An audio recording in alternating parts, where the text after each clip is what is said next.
Bonjour et bienvenue dans mon premier iceberg. Un iceberg sur la vie réelle, sur le fait d'être propriétaire. Être propriétaire, c'est le truc dont beaucoup de personnes rêvent. Mais est-ce que c'est vraiment si bien que ça? Bienvenue dans l'iceberg du propriétaire. Tout de suite pour la surface.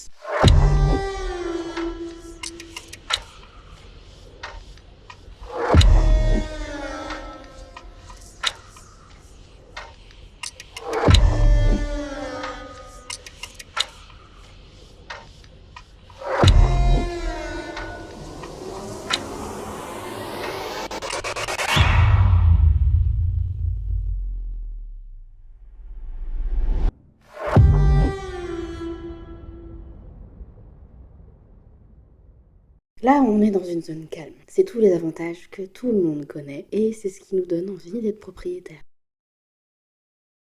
Quand tu es propriétaire, tu as certains avantages qui sont très très cool. Si tu es en location, tu dois demander l'autorisation à ton propriétaire pour faire genre des trous dans les murs. Là, tu peux faire ce que tu veux. Repeindre ta chambre en rouge? Pas de souci. Casser ce mur qui t'emmerde profondément? Fais-toi plaisir. Tu peux faire ce que tu veux et tu peux le faire parce que le propriétaire, c'est toi. C'est quand même vachement cool, non? Si en plus t'es bricoleur, c'est tout bénef pour toi. Parce que tu peux faire ça tout seul et ça te fait une petite activité le week-end sympa quand tu sais pas quoi faire. Par contre, si t'es un peu nul, tu peux apprendre quoi. L'avantage qu'on entend le plus aujourd'hui, c'est la possibilité de louer ton bien. On en a tous vu des pubs YouTube qui nous incitent à investir dans l'immobilier. Et oui, c'est une source de revenus supplémentaires qui peut beaucoup t'aider à vivre ta meilleure vie. Le mieux avec ça, c'est que si tu gères bien ta location, le loyer payé par ton locataire peut financer ton prêt immobilier. Et ça, c'est quand même vachement cool. Ton logement peut également prendre de la valeur avec le temps. Et ça, c'est quand même vachement cool. En plus de ça, tu peux bénéficier d'avantages fiscaux et tu peux te sentir riche comme François Fillon. Et des avantages pour les propriétaires, il y en a plein.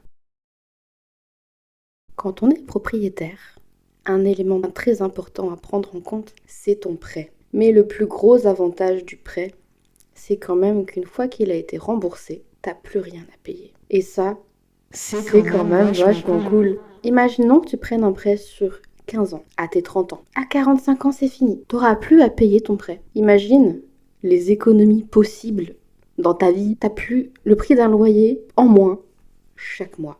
Et ça, c'est quand même vachement cool.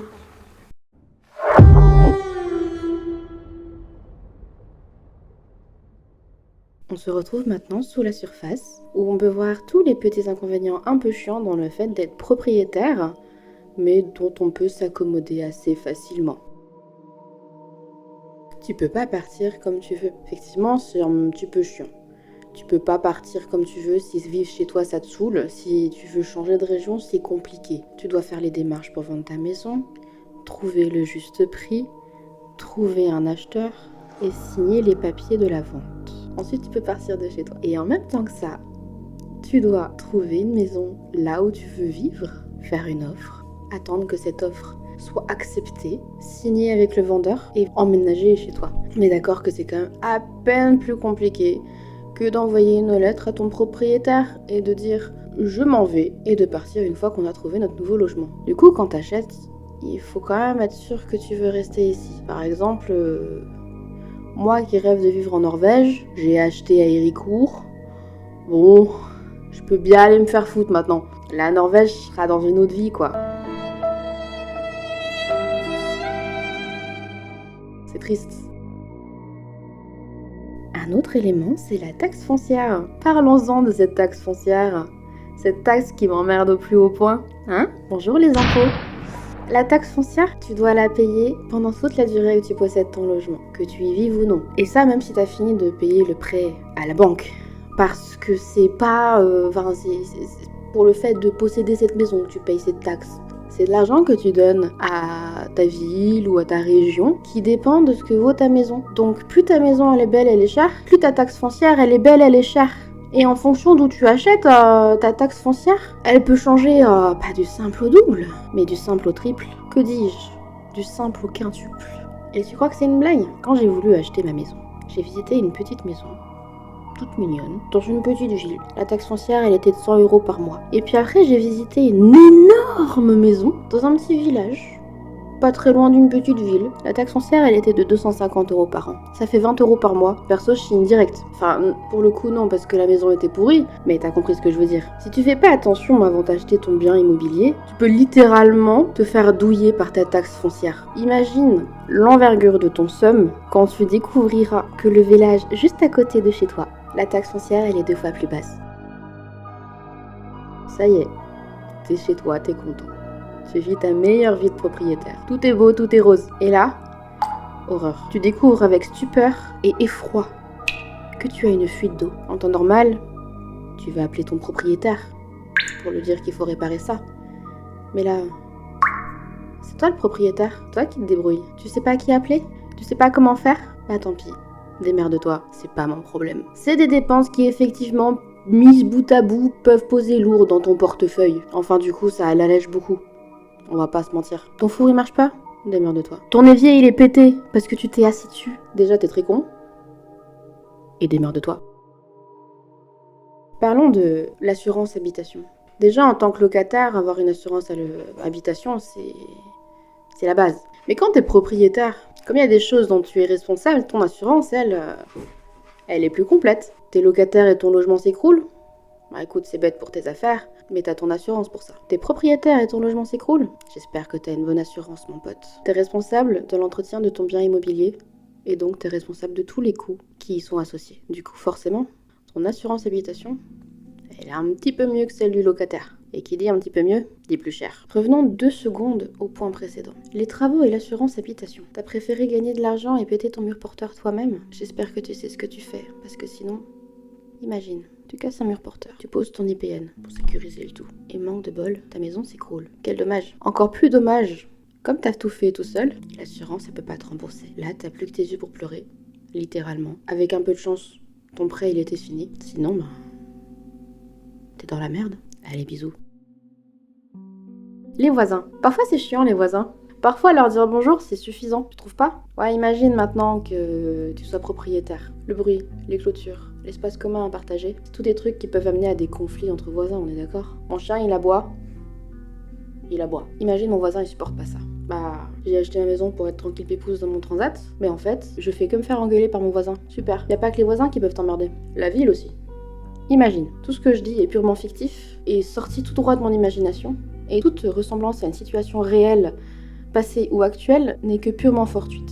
Imaginons que tu as acheté ta maison. Tu sais que ta ville, elle a acheté un bout du terrain de ta maison pour faire des travaux de circulation. Jusqu'ici, tout va bien. Imaginons que tu aies commencé à t'installer en prenant des limites larges pour pas emmerder les travailleurs qui vont venir faire les travaux, parce que t'es gentil. Imaginons que ces mêmes travailleurs, ils en aient rien à foutre en fait, et qu'ils prennent plus que ce qu'ils devaient prendre sur ton terrain. Et puis imaginons qu'ils aient tout pété chez toi en faisant les travaux.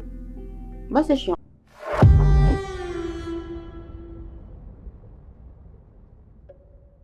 Nous voilà maintenant dans les profondeurs. C'est toutes ces choses auxquelles on veut pas penser, qui sont un petit peu désagréables quand même.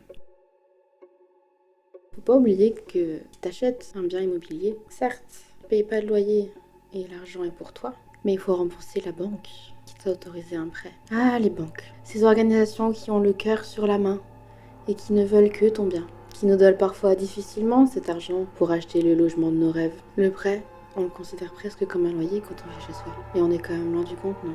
Un prêt, c'est une source de stress. Avec l'inflation qui nous a niqué ces derniers mois, c'est une réelle question à se poser. Et faut pas la prendre à la légère. Es-tu sûr de pouvoir rembourser ton prêt jusqu'à la fin? Les banques, elles s'en foutent de toi. Si elles reçoivent pas leur argent, elles trouveront un moyen de le récupérer. T'inquiète pas pour ça. Acheter un logement, ça implique des coûts plus élevés, comme tu l'as vu un peu plus haut. Déjà à l'achat, pour pouvoir posséder ton chez-toi, tu dois passer par le notaire, si celui-ci veut bien te recevoir. Et ça peut prendre beaucoup de temps. Pour nous, ça a duré 5 mois. 5 mois, avec l'accord de la banque, à attendre que le notaire veuille bien nous recevoir. Avant d'annuler le rendez-vous, attends, déjà que je te donne une belle somme, fais au moins un peu semblant de me respecter. Combien ça coûte le notaire? Ça dépend de plein de choses, mais part du principe que c'est 7-8% du prix d'achat par là. Donc pour un achat tout mignon de 100 000 €, bah t'es à 7 000 € de frais de notaire quoi. Et puis ensuite, quand tu vis chez toi, ça coûte cher aussi. Comme on a dit, l'assurance habitation, les travaux, les factures, la taxe foncière, l'assurance emprunteur. On va pas en reparler, je l'ai dit précédemment, mais aussi souvent, le remboursement de ton prêt est plus élevé qu'un simple loyer. Donc en plus de payer ces frais, parce que t'es propriétaire, tu payes l'équivalent d'un maxi loyer, comme si ton propriétaire s'était fait plaisir et qu'il avait mis un loyer totalement indécent à son logement, sauf que c'est toi le propriétaire. On a parlé plus tôt des travaux et des coûts pas forcément prévus. Mais il y a un autre type de travaux, bien plus coûteux à prendre en compte. Les frais d'entretien de ton logement et les éventuelles rénovations. Ça, c'est si tu as des travaux imprévus à faire. Mais tu peux aussi vouloir faire des travaux volontairement. Qui sait, peut-être que tu es en manque de sensations fortes et que tu aimes te faire souffrir, je ne sais pas. Tu ne te rends pas compte dans quoi tu t'es lancé.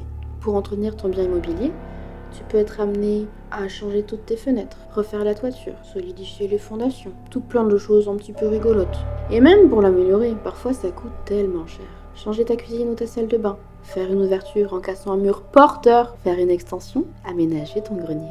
Toutes ces choses-là, on se dit « Ouais, trop cool !» Jusqu'à ce que les travaux commencent réellement et que tu réalises le cauchemar dans lequel tu t'es fourré. Si tu veux refaire ta cuisine, comment tu manges? Si tu veux changer ta salle de bain, comment tu te laves? Pose-toi bien ces questions avant d'acheter, s'il te plaît. Parce qu'en plus, tous ces gros travaux-là, c'est pas n'importe qui peut les faire. Tu dois chercher quelqu'un de fiable dans la jungle immense qu'est le milieu du bâtiment. Et en plus, tu dois vérifier toi-même s'ils sont assurés. Parce que certains mentent. Et puis, s'ils sont assurés pour les travaux de plomberie, peut-être qu'ils ne le sont pas pour détruire un mur porteur.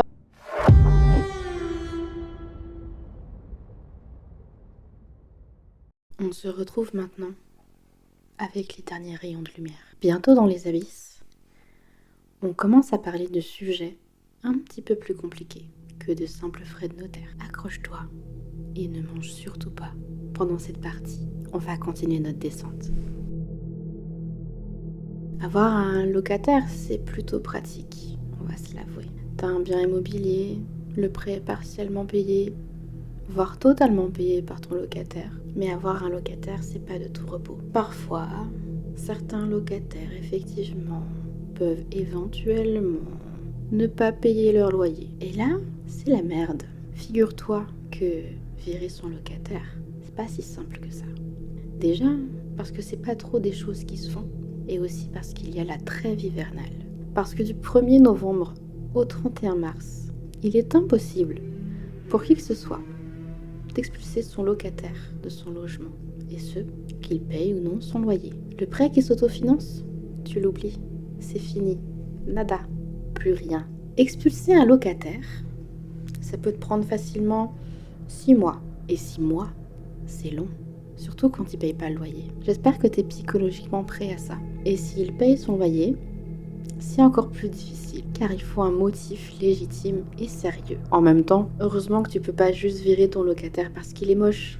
Sache que si jamais ton locataire conteste le motif d'expulsion, tu devrais t'armer de ton meilleur avocat, parce que ça se finira devant un tribunal. Ton locataire te fait vivre une vie affreuse et tu en as marre? Surtout ne l'expulse pas toi-même, parce que là, tu risques 3 ans d'emprisonnement et 30 000 € d'amende. Préfère simplement faire appel à ton ami l'huissier pour ça. Et imagine que tu arrives enfin à expulser ton locataire. T'es content, tu décides de faire un petit tour du propriétaire, comme ça pour le plaisir. Et pendant la visite, tu te rends compte que ton locataire, il a tout détruit. Non, pardon, il a ravagé ton logement. Ah, la tuile, quelle tristesse. J'espère pour toi que tu as mis des clauses spécifiques à ça dans ton contrat de location. Parce que sinon, ça va être bien chiant. Effectivement, il y a des recours légaux pour poursuivre ton locataire, mais j'espère que tu as du temps et de l'argent à perdre pour ça. Ok, t'en as marre de ta maison. Ton voisin, il te casse les couilles parce que tous les samedis soirs, il met sa techno vintage de merde. Et après, il gueule parce que le lendemain, tu utilises ton marteau-piqueur à 6h du matin, tu veux partir.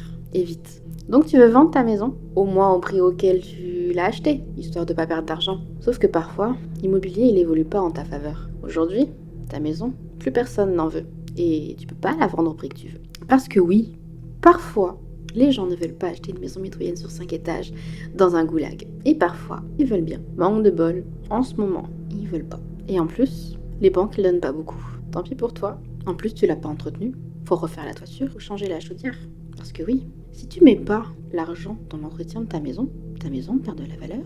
Donc si tu n'investis pas plus que ce que tu investis pour acheter ta maison perd de la valeur. Si t'as acheté ta maison il y a 30 ans, à 200 000, mais que t'as rien fait, 30 ans c'est long. Faut changer la toiture, faut changer la chaudière, faut peut-être revoir les fenêtres aussi. C'est tout ça qui vont faire baisser le prix de ta maison. Parce que oui, si tu veux revendre ta maison au même prix que tu l'as acheté, tu as plutôt intérêt à beaucoup investir dedans. Et donc, investir plus que la valeur de ta maison pour la revendre au même prix que tu l'as acheté. Attends, mais on se fait douiller là, non? Pour maintenir la valeur de ton logement, tu dois effectuer certains travaux de rénovation. Ceux-là même que j'ai cités un petit peu avant. Parce que la valeur d'achat de ta maison dépend en grande partie de son état. On dirait que ton voisin va devoir te supporter un petit peu plus longtemps. On va parler d'un sujet que j'ai un petit peu effleuré tout à l'heure, la perte d'emploi. Avant de décider d'acheter ton logement, es-tu bien sûr de garder ton emploi pendant toute la durée de ton prêt? Et si tu perds ton emploi, as-tu pensé à d'éventuelles solutions pour rembourser ton prêt? Et effectivement, tu as les assurances emprunteurs, mais encore faut-il que tu aies pris une assurance emprunteur qui prend en charge cette problématique. Et puis ça coûte cher. Encore quelque chose à ajouter dans les frais liés à l'achat de ta maison.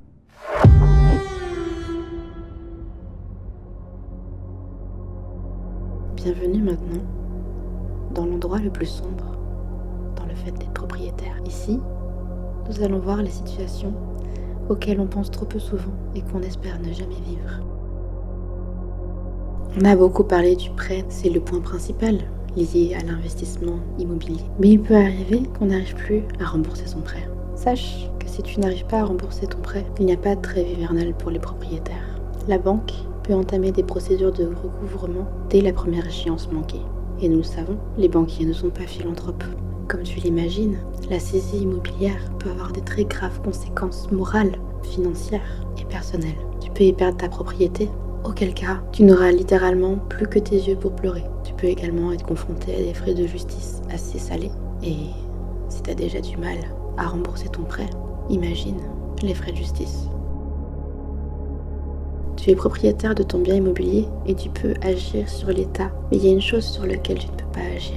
C'est l'environnement dans lequel tu évolues. Construction d'éoliennes, de lignes TGV, d'un aéroport. Et ton bien ne vaut plus rien.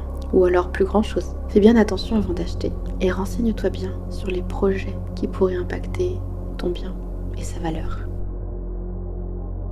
Comme dit précédemment, en tant que propriétaire, tu es responsable des dommages causés à ta propriété et tu es responsable de les réparer. Jusque-là, tout paraît logique. Mais du coup, en cas de catastrophe naturelle, comme une tempête, une inondation, un incendie, ça peut inclure des coûts très importants pour la réparation ou la reconstruction. J'espère que tu as anticipé ce risque et que tu as adapté ton assurance habitation en conséquence. Ce simple mot peut donner des sueurs froides à beaucoup de propriétaires. Un vice caché, c'est un défaut qui n'est pas apparent lors de l'achat de ton bien, mais qui est découvert un peu plus tard. Il doit rendre ton bien impropre à son usage ou diminuer fortement son usage. Et il doit exister au moment de l'achat. Le vice caché, ça peut être plusieurs choses.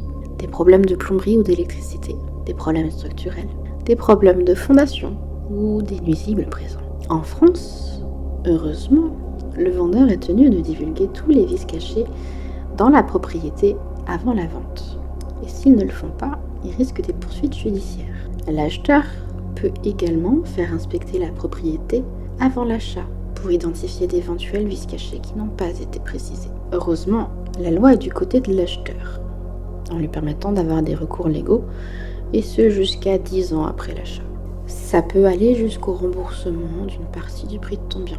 Mais il y a toujours une partie sombre liée au vice caché. Tu dois prouver que ce vice caché en est bien un. Pour être considéré comme un vice caché, il faut que le vendeur connaisse son existence au moment de la vente. Et il doit être accessible lors de l'achat du bien. Imaginons que tu aies acheté une maison, que ensuite tu aies créé une entrée pour arriver jusqu'au grenier, et que tu aies découvert qu'il y a des capricornes. Si tu ne sais pas, le capricorne, c'est un animal qui mange la structure de ta maison. Eh bien, ce n'est pas considéré comme un vice caché parce que le vendeur n'avait pas connaissance de ces capricornes et que le grenier était inaccessible au moment de l'achat.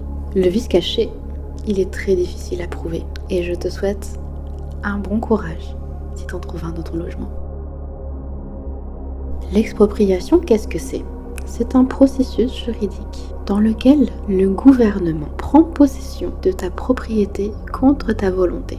Elle peut être utilisée pour la construction de routes, de bâtiments ou d'infrastructures par exemple. Évidemment, l'éventualité d'être exproprié peut être extrêmement stressant. Tu perds ta maison, tout simplement. Mais à quel prix? Parfois trop peu. Le gouvernement est tenu de fournir une indemnisation équitable, mais parfois, c'est loin d'être suffisant pour compenser la perte de ton bien. On ne veut jamais penser à ça, et on met toujours ce questionnement pour plus tard, jusqu'à ce qu'il soit trop tard. Mais imagine, tu meurs maintenant. Bon, déjà, ce sera chiant parce que tu n'auras pas vu toute la vidéo, et du coup, je vais pleurer. Mais est-ce que tu as mis en place un plan dans cette éventualité? As-tu préparé l'éventualité de ton propre décès? As-tu acheté ton bien immobilier avec quelqu'un? As-tu protégé cette personne? Qu'est-ce que la santé et la sécurité ont à voir avec le fait d'être propriétaire de son logement? Et si je vous disais cambriolage, intrusion, plomb, moisissure, amiante? On ne sait jamais vraiment ce qu'on achète. Peut-être que l'ancien propriétaire a repeint les murs pour qu'on ne voit pas la moisissure. Ou alors a-t-il omis de dire que les tuyaux étaient en plomb et que vous allez doucement vous intoxiquer? Es-tu dans un quartier où les cambriolages sont fréquents? Es-tu sûr que ta maison est suffisamment sécurisée pour éviter les intrusions? Te sens-tu réellement en sécurité chez toi? J'espère que cet iceberg t'a plu. J'espère que tu as pu repenser à ton désir d'acheter ton logement pour que je puisse en acheter encore plus. Plus sérieusement, j'espère que cet iceberg t'a plu, t'a diverti et que tu as passé un bon moment. Ce fut un plaisir de la faire avec toi et on se retrouve plus tard.